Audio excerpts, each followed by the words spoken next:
A friend of mine restores antique cars in his garage, and the first time I watched him work, I was fascinated by what he uses to remove rust from old parts. Not expensive chemicals, not sandblasting equipment, not wire wheels. He had a gallon jug of a clear liquid that cost him under $3.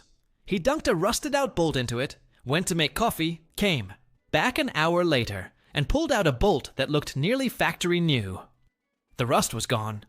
The underlying metal was clean. He didn't even scrub. He told me what it was, and I've been using it on every rusted thing I own for 5 years. Old hinges, corroded bike parts, tarnished silverware, rusted garden tools, ancient toolbox finds. Nothing has resisted this. Let me walk you through what it is, why it works, and how to use it at home. First, a quick review of what rust actually is.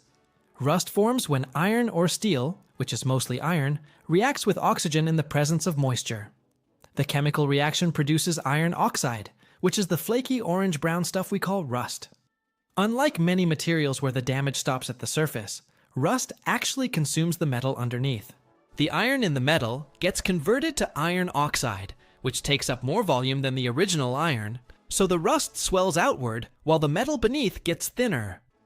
Leave rust long enough, and it eats completely through. Most people deal with rust in one of 4 ways. They sand or wire wheel it off, which works but scratches the metal and chews through coatings. They use a commercial rust remover, which typically contains phosphoric acid or hydrochloric acid and runs $15 to $25 a bottle. They try naval jelly, which is essentially phosphoric acid in gel form. Or they throw the rusted item away. The $3 fix that outperforms most commercial products is Evaporust, or a similar chelation-based rust remover, plus a cheaper alternative for most households. Evaporust is about $15 a gallon, which is the premium option, but the chemistry of the cheaper alternative works on the same principle at a fraction of the cost. That cheaper alternative is molasses, specifically a solution of molasses mixed with water. Or, even more affordable, a solution of white vinegar, or citric acid powder dissolved in water. Let me explain why these work. Chelation is a chemistry term that refers to a chemical binding iron ions out of the rust and holding them in solution.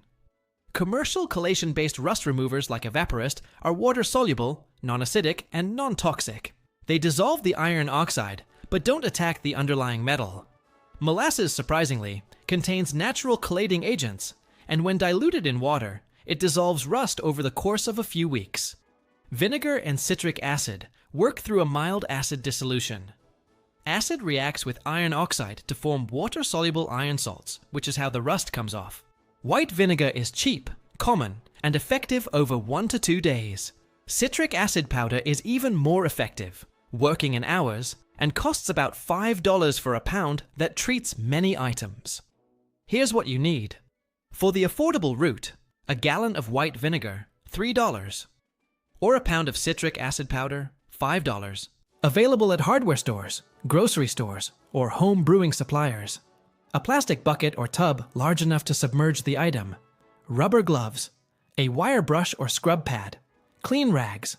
A can of WD-40 or light machine oil for finishing, $3.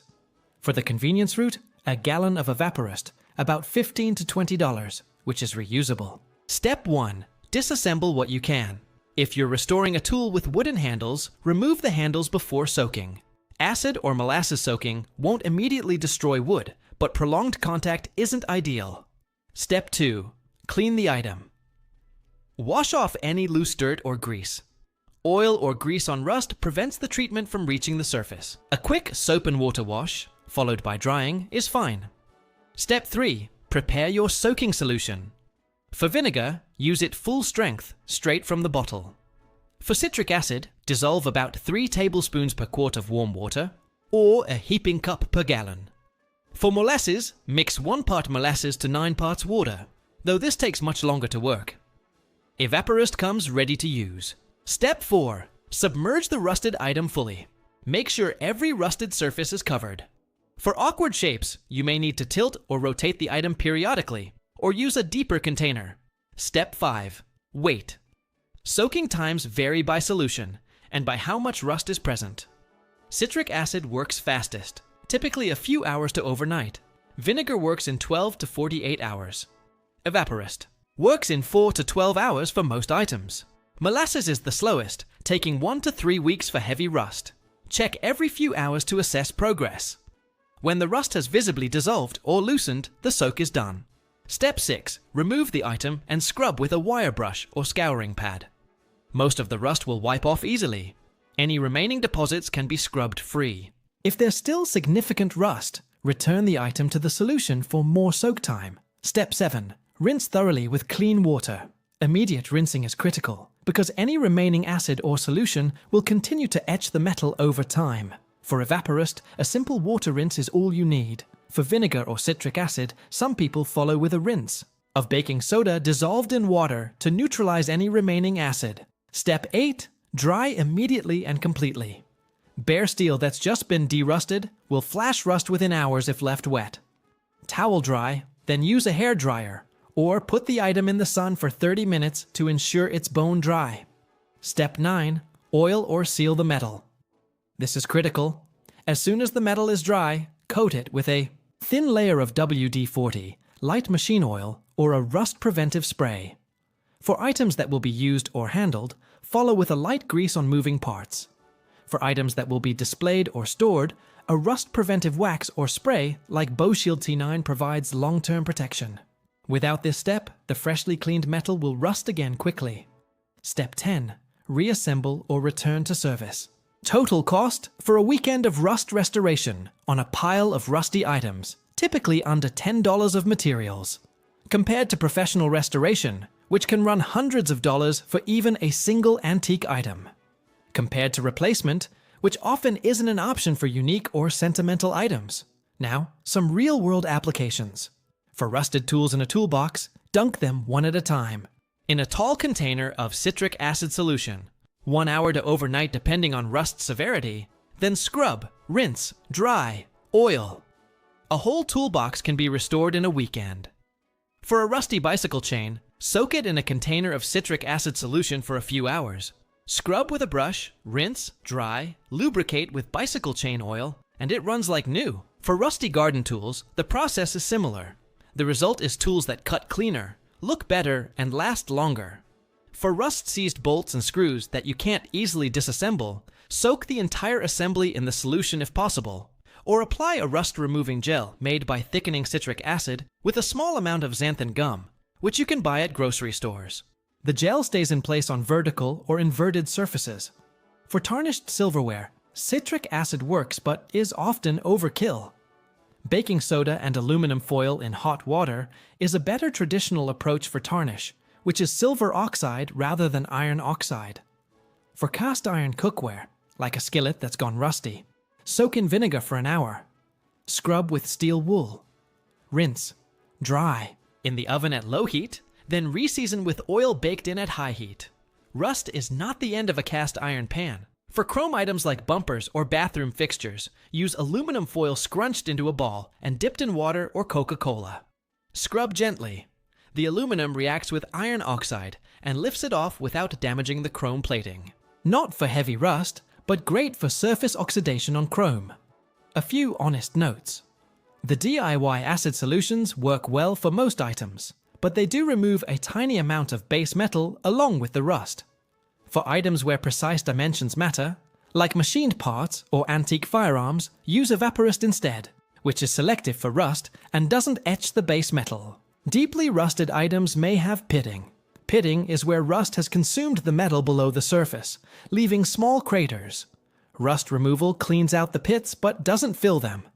For items where appearance matters, you can fill pits with metal epoxy, and then glue or paint over them.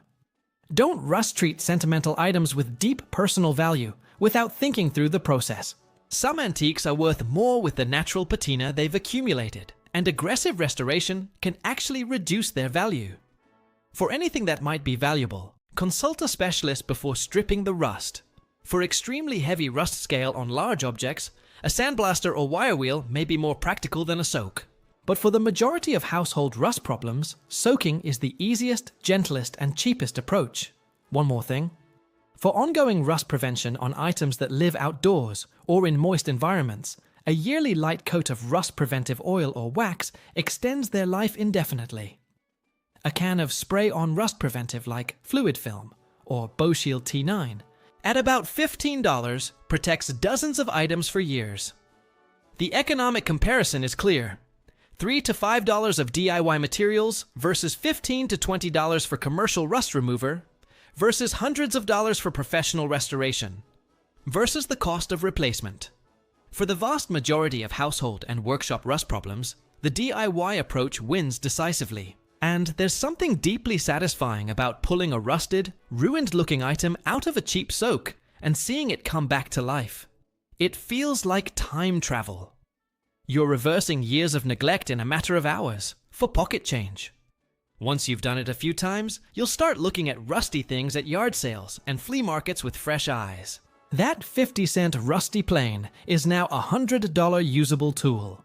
That rust-covered wrench set is now a working heirloom. The knowledge of how to remove rust cheaply is almost a cheat code for life. If you've got something rusty you've been meaning to deal with, grab a jug of vinegar or a pound of citric acid this week. Set up a soak over a weekend. By Sunday, you'll have a restored item. And you'll be hunting for the next one to rescue.